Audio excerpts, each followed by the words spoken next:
నా పేరు Murali sir, Kolamasanapalli village. ఏం చేస్తుంటారు సార్? వ్యవసాయం సార్. ఎలా ఉంది సార్ ఇక్కడ పరిస్థితి? అంటే వ్యవసాయం అన్నారు కదా, రైతుల పరిస్థితి ఏంది ఈరోజు? ఏముంది సార్ రైతుల పరిస్థితి? ఇక్కడ చూడండి, 150 ఎకరాలు కీలేరు. అది ఎక్కడ కానీ ఒక పంట లేదు, ఒక పైరు లేదు, నీళ్లు లేవు, లేబర్ లేదు, ఎరువులు లేవు, సమయానికి ఇత్తనాలు లేవు, కరెక్ట్గా చేసిన దానికి రేట్లు లేవు. రైతుకు సంబంధించి రైతు భరోసా, రుణమాఫీ ఇవన్నీ చేస్తున్నాం ప్రభుత్వం చెప్తుంది కదా, మీకు అందట్లేదు మరి పథకాలు? సార్ రైతు భరోసా ఏం సార్ వస్తుంది? అది ఒక ఆడదానికి ఈరోజు 500 సార్ కూలి. ఇక్కడ మగోడు రావాలంటే 700 రూపాయలు సార్. ఎక్కడి నుంచి తెచ్చి రైతు ఖర్చు పెట్టేది చెప్పండి? ఒడ్లు మీకు ధాన్యం వచ్చిందని ఇక్కడ క్వింటాల్ మీకు 2000, 2200 అమ్ముతుంది. ఒక ఎకరా మీకు వరి నాటాలంటే 40 నుంచి 45,000, 50,000 ఖర్చు వస్తుంది సార్.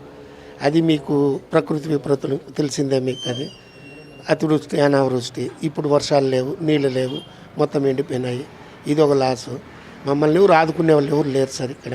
మాకు తెలుగుదేశం గవర్నమెంట్లో చాలా చాలా బాగుండింది. నెక్స్ట్ సీఎం ఎవరు వచ్చినా ఏపీకి? Chandrababu Naidu sir, confirm. అది దాంట్లో మళ్ళీ డౌట్ ఏముంది? చంద్రబాబు నాయుడు గారే సీఎం, మోదీ గారే ప్రధానమంత్రి, అంతే సార్. మళ్ళీ ఇంకోటి ఏమంటే, అప్పు చేసి సంసారం గడపాలంటే ఎన్ని రోజులు జరుగుతుంది సార్? సంపాదన నుండి ఖర్చు పెడితే సరే, ఈయన అప్పులు తెచ్చి తెచ్చి తెచ్చి తెచ్చి అది ఎన్ని వేల కోట్లు తెచ్చినాడో, లక్షల కోట్లు. మా ఇట్ల వాళ్ళకైతే తెలియదు, మీకు తెలుస్తాయి కొన్ని విషయాలు. ఏం చేస్తా ఉన్నాడో తెలియదు. 1000 కోట్లు తెస్తే 100 కోట్లు ఖర్చు పెడతాడు. ఇంక 900 కోట్లు ఏమవుతుందో తెలియదు. మేము పేపర్లు చూసి చెప్పడం అంతే సార్. చాలా దారుణంగా ఉంది సార్ ఇది పరిపాలన, చాలా దారుణంగా ఉంది సార్. అందులో ఇంకోటి ఏమంటే, మేము ఒక వీధిలో తెలుగుదేశం వాళ్ళు అనేసి ఉన్నాము. మాకు నీళ్ళు లీటరు, కరెంట్ సమస్య ఉంటుంది. ఎవరన్నా వాళ్ళని పోయి నీళ్ళు అడిగితే ఎందుకు ఇడాలి మీకు? మా ముందనే చెప్తారు, మీరు తెలుగుదేశం వాళ్ళు మీకు ఎందుకు ఇడాలని. ఏం చేయమంటారు? ఎట్లా బతకాలి మేము చెప్పండి? నాకైతే తెలుగుదేశమే రావాలని ఉంది సార్, వస్తుంది కూడా సార్. మా అమరన్న మంచి మెజార్టీతో కలుస్తాడు, చంద్రబాబు నాయుడు గారు కలుస్తారు కుప్పము. అందరూ అనుకునే మరిగా అక్కడ ఏం లేదు సార్. పేపర్లకు రావచ్చు, ఛానల్లో రావచ్చు.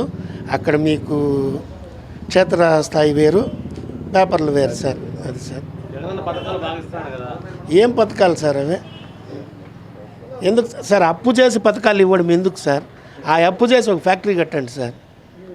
100 మందో 10,000 మందో 2,000 మందో బతుకుతారు కదా సార్. ఇది ఆయన 2,000, 3,000 ఇచ్చేసి ఆ రోజుకో, వారానికో, 2 వారాలకో అయిపోతుంది సార్ ఆ డబ్బులు. ఆ అప్పు అంతా ఇప్పుడు ఎవరి నెత్తిన సరిపడుతుంది? మన నెత్తినే కదా చెప్పండి. నా కొడుకు కూడా MBA చేసినాడు సార్, బెంగళూరులో జాబ్ చేసుకుంటా అన్నాడు. ఇప్పటిదాకా మా ఫ్రెండ్ చెప్పిన మారిగా వాళ్ళు 80% అనేసి ఒక జీవో తెచ్చేస్తే వాడు ఇక్కడికి వస్తాడు. ఏం చేసేది మేము? ఇక్కడ వచ్చి ఎట్లా సార్ బతికేది మేము చెప్పండి? చాలా కష్టాలు ఉంది సార్. భగవంతుడి ధర్మాన వెంకట